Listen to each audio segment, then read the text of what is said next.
parlait des crop circles. Ça marche, ça? C'est bon, ça. Bon, ça, ce sont les véritables extraterrestres qui laissent ces marques. C'est-à-dire ceux qui viennent de l'extérieur. Alors, ces marques, à l'origine, avaient une double orientation. Je dis à l'origine parce que actuellement, c'est plus du tout le même objectif. Le premier, c'était, de noter la profondeur dans laquelle le vaisseau était sous terre, et la largeur du vaisseau. Donc, on laissait une marque en surface qui indiquait les autres pour ne pas accumuler un autre vaisseau, parce que si l'autre montait au-dessus de l'autre, il traversait le premier, et c'était la cata, quoi. Ces extraterrestres qui ont la possibilité donc, de modifier leur densité vont sous la Terre, hein, garer leur vaisseau. Ce qui entraîne une modification magnétique à la surface des cultures et tout ça, et ils se mettent dans les espaces vastes, parce que les vaisseaux sont très grands.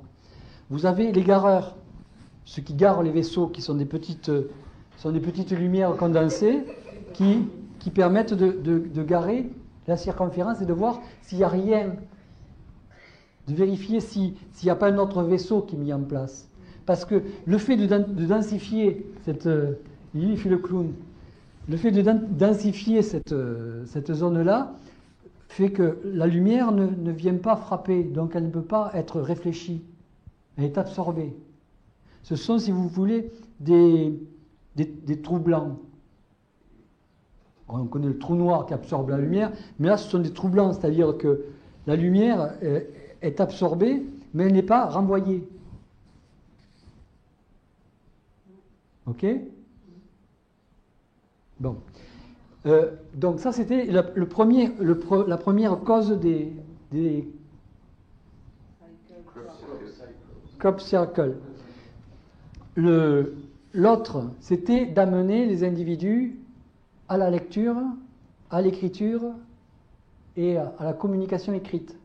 Donc, les gars qui circulaient, au lieu de mettre des codages n'importe comment, amener les individus à écrire, à mettre des lettres. C'est comme ça qu'est venue l'écriture. Les dieux ont amené l'écriture, ils vous diront. Si vous prenez des textes anciens, ils vous diront les dieux ont amené l'écriture. Et ils laissaient, au lieu de mettre des petits trucs jolis, ils laissaient des écritures. C'est comme ça que vous avez les Grecs qui avaient une certaine écriture, etc. Ce qui a amené les gens à se communiquer. Ok? Bon, ben, le phénomène d'éducation, il était là. Ils avaient une double orientation. C'était au travers de, par exemple, ils mettaient 12 km de profondeur sur 28 mètres de périphérie, et puis ils mettaient l'association des deux, par exemple, ils mettaient, je sais pas, ça va faire du 40. Et ils marquaient ça sur la surface. Alors les gens ont vu ça, et ça leur a permis de commencer à compter les chiffres. Vous avez rencontré le gars qui a inventé l'écriture? Vous avez rencontré le gars qui a inventé les chiffres? Personne n'a rencontré ça. Ce sont eux qui ont amené ça. Maintenant, ils amènent des jolis dessins, parce que vous n'avez plus besoin de savoir compter ni lire. Et à quoi ça sert ces dessins? Mais je viens de le dire. C'est toujours la même signification pour eux. C'est toujours la même signification de savoir qu'ils sont là, à telle profondeur, pour pas qu'il y ait un mec qui se gare au-dessus d'eux. Pourtant, moi, je n'avais jamais entendu parler avant de ça. Ces fonctions, s'ils veulent le dessiner, ils le font. Mais s'il y a plusieurs personnes qui sont là, autant quand vous vous garez, signalez que vous êtes là, quoi. Il y en a beaucoup. Et bien quand vous envoyez... Garés, là, sur la planète actuellement. Ben, vous regardez Circle Crop, ça vous les indique. Parce que pensez qu'il y a des gus qui sont sous la planète. Dans la planète. Enfin, sous la planète, sous l'écorce. Sous l'écorce. Donc, il ne faut pas se garer dessus. faut pas les écraser non plus. Faut pas... Alors, à quoi ça servait ça? Ça servait de se garer sous la planète, ça servait à éviter d'aller se mettre sur une planète où vous avez des vents transversaux qui étaient de 10 000 km/h. Parce que quand vous avez des vents qui soufflent à 300 ou 400, ça vous embarque tout. Et un vaisseau qui serait en surface, vous ne le tenez pas stabilisé. Qu'est-ce qu'ils font sous terre une fois que le vaisseau ils font quoi? Ah ben là, ils débarquent, ils font leurs études, ils font leurs trucs. Mais simplement, on en est au... Non, ça, c'est pas les petits gris. Les petits gris, ils sont dessous et ils évitent le garage au-dessus des petits gris. Parce qu'ils ne sont pas là pour... Parce que ça, quand ça atterrit, ça crame tout. Ça brûle tout. Au point de vue magnétique. Parce que le vaisseau brûle son système d'environnement. Ok? C'est intéressant. Bon. Apprendre l'écriture, savoir où ça est venu, c'est intéressant. Bon, ça n'intéresse personne. Ok. Sinon, n'importe qui, un gars un mec qui a parti un champ, par exemple, il reste stagné dans les cercles comme ça. Il peut avoir un problème au moment du décollage. Ouais, s'il reste comme ça, et puis... Mais généralement, ils vont le décoller. Ou alors, ils vont attendre qu'il s'en aille. Ah, mais si le gars, si le gars il fait un sitting, ils vont éventuellement le brûler. Ou s'il y a des éléments, des vaches ou des choses comme ça, ils peuvent les amener. Et le problème, c'est ce qui se passe de temps en temps, c'est qu'il y a des vaches qui tombent. Ou des troupeaux, ou des choses comme ça, qui sont venus paître au-dessus, et puis quand ils ont redécollé, il y avait des bestioles. Les bestioles sont tombées, on ne savait pas pourquoi elles tombaient. Ce qui est différent des mutilations. Vous savez, on a entendu parler des mutilations, où vous avez, au niveau de la mutilation, c'est une forme de grignotage, parce qu'ils ont des bestioles à élever, et puis eux, il faut qu'ils bouffent. Ils mangent. Et eux, ils mangent, ouais. Donc, il y a tous les petits grilles alimentés, ça bouffe, ça. Et puis, vous avez toutes les bestioles qu'ils ont créées, qu'il faut nourrir.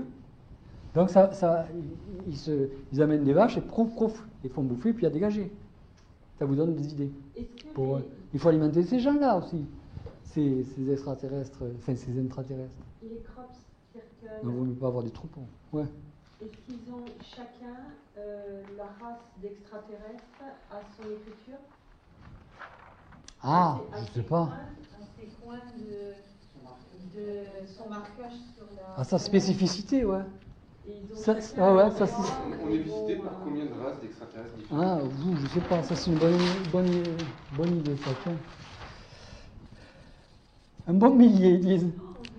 Ça nous donne du... Ça fait beaucoup, ça, hein? Est-ce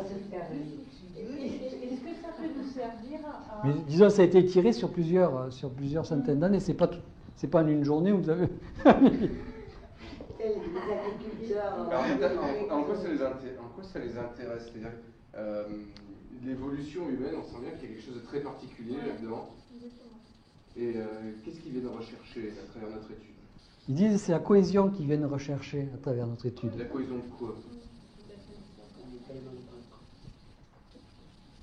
La cohésion des corps qu'ils viennent regarder. D'accord, donc parce que eux, en fait, ils ont quoi? Ils ont style des corps en moins ou des trucs comme ça par rapport à nous? Pour les amener à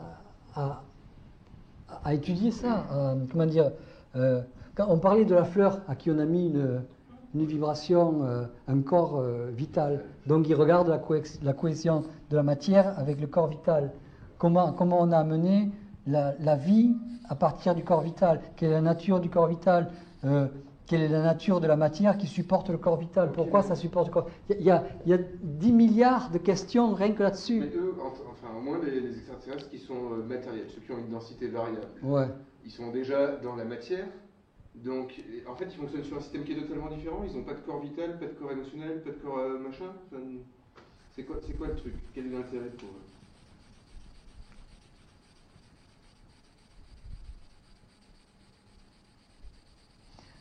Ils disent, ce qui les intéresse, c'est le fonctionnement binaire. Alors, écoute bien ça. Vous savez, la question que je voulais vous poser, c'était celle-là. J'en reviens, ça m'a fait connecter avec ça. Est-ce que vous connaissez des individus, des animaux qui ont un seul œil, une seule patte, un seul hémisphère cérébral? Tout en vivant? Ça n'existe pas, ça, sur la Terre. Ça vous a jamais choqué de voir que tout était en double? Mais jamais parfait. On s'en fout, mais c'est jamais isolé. Ouais. Même dans les pires malformations, vous n'avez pas un individu qui sort isolé. Le système ADN est double. Tout est double. Le système informatique, c'est 1-0, c'est double. Tout sur la planète est basé en double. Ça vous a jamais frappé? En fait, C'est l'association du double qui les intéresse. Et eux, c'est des êtres qui sont unicérébraux. Ce sont des êtres qui sont un système 1. Ils viennent d'où? Qui c'est qui les a créés? Alors là, ils viennent d'où, je ne sais pas, parce que je ne pourrais pas te situer la planète ou la région ou le plan dans lequel il vient. Il n'y a pas de système de création dans ces gens-là. Nous, on a toujours besoin d'un début et d'une fin, parce qu'on a un système d'âme qui démarre et qui se retire d'un système matériel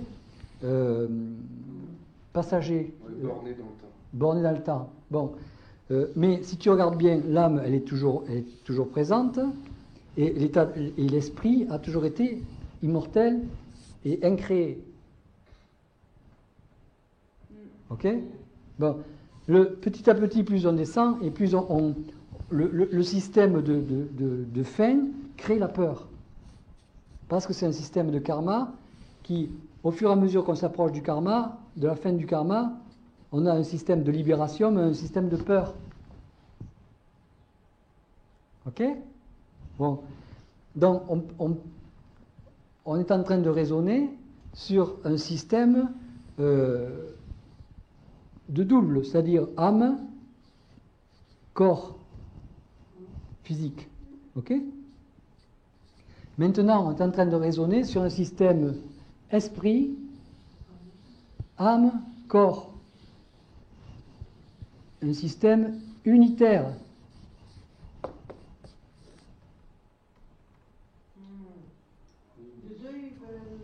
On va arriver à un.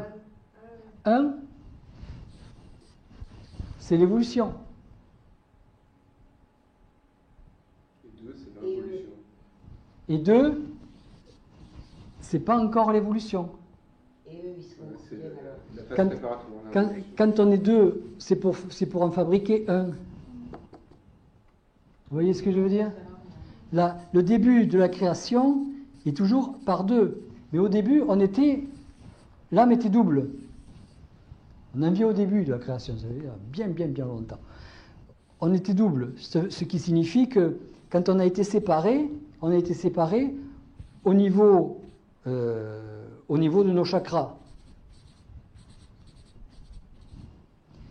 Nos chakras, c'était des zones énergétiques qui étaient en connexion. C'est-à-dire qu'on avait l'âme sœur en face. Ce qu'on appelle la notion d'âme sœur qui reste. On avait l'âme sœur en face. Le mec avec qui on pouvait parler. Ça a été séparé, donc pour éviter que l'âme n'ait un choc trop grand, on a fait en sorte qu'elle ait un repos au niveau de la matière en créant un phénomène double. 2 yeux, 2 narines, 2 narines, 2 oreilles. Même la langue, c'est un bourgeon qui était double. Le cœur était double. Regardez l'embryogénèse, regardez tous ces trucs. Tout ça, c'était double. L'ADN, c'était double. Bon. Quand ça séparait les zones de mémoire, de séparation, comme c'est la femme qui est chargée de porter la vibration temporelle, c'est elle qui a les codes du temps, puisque c'est la seule qui est capable de voir 9 mois avant, 9 mois en avant, pour faire les enfants. Ne serait-ce que pour ça. C'est la seule qui, au point de vue vision, voit les choses 9 mois avant. Toutes les femmes. Les hommes, ils n'ont pas la possibilité de ça. La possibilité donc d'être au point de vue double, c'était qu'est-ce que je veux dire? La trace de cet effet de double, c'est que tous les 28 jours, comme on disait, la femme a des saignements qui manifestent la plaie au niveau duquel c'était attaché, au niveau duquel le double, l'âme sœur était attachée. Elle a été décollée et tous les 28 jours, vous avez le système temporel qui se manifeste. Comme si c'était l'échange de communication qui se passait. Ça a été nécessaire pour favoriser la fusion avec l'autre âme pour faire quelque chose d'autre. Sinon, ils ne pouvaient pas procréer, sinon ils auraient été 4. Et quand on saigne, on ne peut pas procréer. Et quand vous saignez, vous ne pouvez pas procréer parce que vous êtes en état d'échange. Ok? Ça se comprend, ça? Donc, alors attends, je continue. Donc, vos chakras, quand vous êtes en action ensemble, vous avez un échange de chakras quand vous faites la bête à deux dos, comme on dit. Hein? Vous avez un échange de tous les chakras. Donc, vous retrouvez un équilibre d'âme. Alors, pourquoi ça a été fait de séparer ça? C'est immonde, c'est abominable d'avoir séparé deux êtres qui sont toujours ensemble, puisqu'on recherchait l'âme sœur. C'est uniquement pour que le double puisse venir en contact avec l'âme et recréer l'unité à la place de votre âme sœur. Okay, parce que comme il manque quelque chose, il va falloir... L'âme est toujours en recherche de l'âme sœur. Mais ce n'est pas l'âme qu'elle trouve, c'est l'esprit sœur. Ok? C'était la seule façon d'accepter pour qu'une âme évolue. Vous voyez toute l'embryogénèse et la genèse de... Donc, les gens qui arrivent qui veulent étudier ça, vous trouvez que la race humaine est intéressante à étudier. Donc eux, ils sont incarnés avec un corps unitaire, machin... Alors, on en revient aux Auguste qui se demandent pourquoi vous avez besoin de deux yeux, pourquoi... Donc, ils en reviennent au système, pourquoi vous avez besoin de deux cerveaux, puisque... Vous le voyez partout, vos cerveaux, il n'y a que 10% qui fonctionnent, ou 20%, je ne sais pas. Et le restant, ça ne sert à rien. Autant connecter tout ça sur le même cerveau, ça ne servait à rien d'avoir le double, le machin, même s'il y en avait un qui tombait en panne. Mais s'il y en a un qui tombe en panne, l'autre n'est pas desservi dans le cerveau. Hein? Si la moitié du cœur tombe en panne, ce n'est pas l'autre partie qui va la remplacer. Mais tout est basé sur la compensation de l'âme unifiée. Donc, ces extraterrestres là, qui ont un seul cerveau, ouais. En fait, du coup, ils ne peuvent pas fusionner avec un double. Non. Ils n'ont pas la possibilité, eux, d'être unis au départ. Et eux... C'est ça qu'ils ne pourront pas évoluer. Et ils n'évoluent que par la connaissance de la science. Voilà. Mais bon, nous, notre recherche d'évolution passera peut-être un jour, quand on sera unifié avec notre contact, par la scission de cette partie à la recherche d'une autre partie, qui sera peut-être plus grande et au-dessus de nos espaces. Vous comprenez l'évolution? En fait, ça revient toujours à ce même principe, d'un côté dislocation. Dislocation. Et qui c'est qui a disloqué les âmes sœurs? La vibration du chaos. C'est... Je vous ai dit que c'était puissant, ça. C'était intéressant comme truc. Alors, quand on se sent fatigué, on pense que la vibration du chaos, si ça passe, ça va décoller sec. Donc, et pourquoi on arrive à dévier la vibration du chaos? Uniquement parce qu'on a le contact. Donc, la vibration du chaos ne va pas déconnecter le contact. Elle va être, et quand vous manifestez votre colère, vous manifestez votre contact intégré. Ce qui fait que la vibration du chaos se dévie. Ok? Et plus vous possédez votre contact, et plus vous êtes en mesure de diriger la vibration du chaos. Donc de faire partie de ceux qui ont l'arme la plus puissante au monde. et dans l'univers. C'est l'arme la plus puissante, parce qu'avec ça, vous pouvez déconnecter un être extraterrestre.